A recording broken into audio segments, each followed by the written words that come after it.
지혜로운 상인. 시골에 사는 상인이 물건을 사러 도시에 갔어요. 지금 사면 비싸요. 며칠 뒤에 오면 물건 값을 깎아주는 기간이니 그때 사세요. 상인은 도시 사람의 말을 듣고 며칠 기다리기로 했어요. 그런데 물건을 사기 위해 가져온 큰 돈을 몸에 지니고 있자니 불안했어요. 돈을 갖고 있다가 잃어버리기라도 하면 큰일이야. 아무래도 안전한 곳에 잠시 숨겨둬야겠어. 상인은 사람의 발길이 뜸한 곳을 찾아갔어요. 상인은 몰래 몰래 땅을 파고 돈을 묻었어요. 이제 안심이야. 날마다 돈이 잘 있는지 봐야지. 이튿날 상인은 다시 그곳을 찾았어요. 그런데 묻어둔 돈이 깜쪽같이 사라지고 없지 뭐예요? 이 일을 어찌면 좋지? 물건 살 돈을 다 잃어버렸으니 큰일이군. 아무리 되짚어 보아도 땅에 돈을 묻는 모습을 본 사람은 없었어요. 상인은 둘레를 찬찬히 살펴보다가 조금 떨어진 곳에 있는 집 한 채를 발견했어요. 상인은 그 집으로 살금살금 다가갔어요. 옳거니! 이 집 벽에 구멍이 뚫려 있구나. 틀림없이 이 집에 사는 사람이 구멍을 통해서 내가 돈을 묻는 걸 훔쳐보고 있다가 꺼내간 거야. 그때 집 안에서 한 할아버지가 나왔어요. 누군데 남의 집을 엿보는 거요? 상인은 얼른 꾀를 내어 이렇게 대꾸했어요. 영감님은 이렇게 큰 도시에 살고 계시니까 머리가 좋으시겠군요. 제발 저한테 지혜를 빌려주십시오. 할아버지는 우쭐한 얼굴로 넌지시 물었어요. 무슨 일인데 그러시오? 상인이 대답했어요. 제가 여기 오면서 지갑 2개를 갖고 왔답니다. 작은 지갑에는 은화 500냥을, 큰 지갑에는 은화 800냥을 넣었지요. 그리고 작은 지갑은 땅에 몰래 묻어두었습니다. 그런데 큰 지갑도 같은 자리에 묻는 게 좋을까요? 아니면 다른 사람에게 맡기는 게 좋을까요?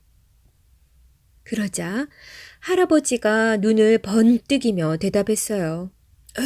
다른 사람을 어떻게 믿고 맡긴단 말이요. 나 같으면 큰 지갑도 그 자리에 함께 묻겠소.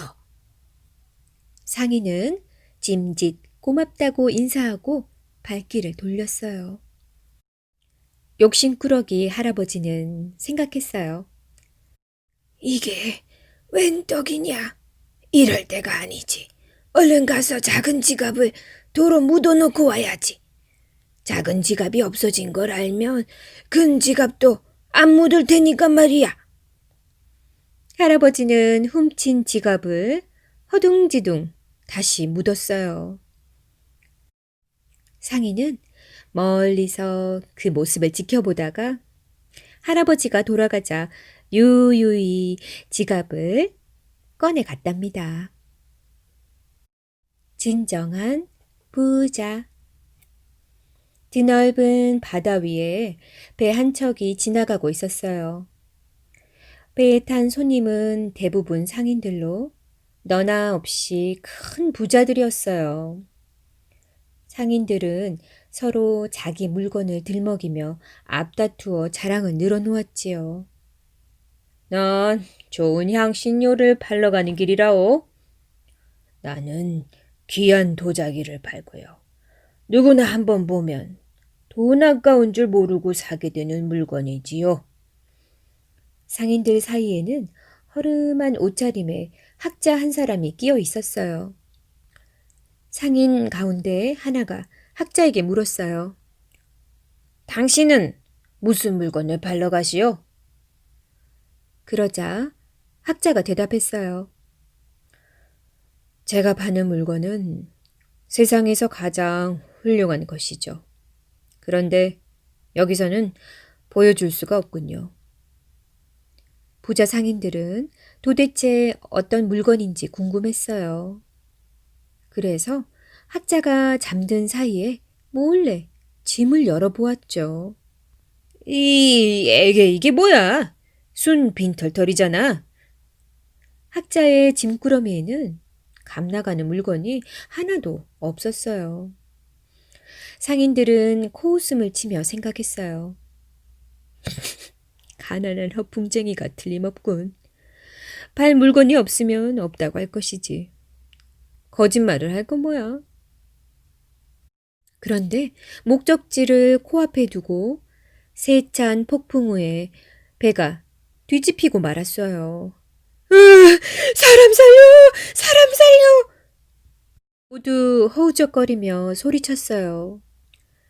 다행히 배에 탄 사람들은 물에서 빠져나와 육지로 기어 올랐어요. 그렇지만 부자 상인들의 재산은 몽땅 물에 잠기고 말았어요.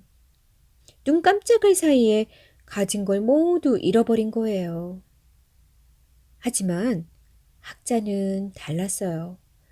학자는 마을의 학교에 가서 학생들을 가르치기 시작했어요. 학자가 가르쳐 주는 내용은 학생들 귀에 쏙쏙 들어왔지요. 사람들은 머지않아 학자가 아주 뛰어난 인물이라는 사실을 알아차렸어요. 학자는 차츰 이름을 떨치고 큰 존경을 받게 되었어요. 지금은 가난해진 상인들도 학자의 실력을 알게 되었고요. 상인들은 입을 모아 학자에게 말했어요. 당신 말이 옳았어. 우리는 한순간에 재산을 잃어버렸지만 당신이 가진 보물은 당신이 살아있는 동안 결코 잃어버릴 일이 없는 귀한 것이군요. 상인들은 이제 누가 진정한 부자인지 알게 되었답니다. 등불을 든 이유. 한 남자가 깜깜한 밤길을 걸어가고 있었어요. 조심조심 걸었지만 자꾸만 돌부리에 발이 걸리기 일쑤였지요. 얼마나 걸었을까? 갑자기 맞은편에서 환한 불빛이 다가왔어요. 남자는 반가운 마음이 들었어요. 누군가 등불을 들고 오고 있군. 저 사람에게 길을 물어봐야겠어.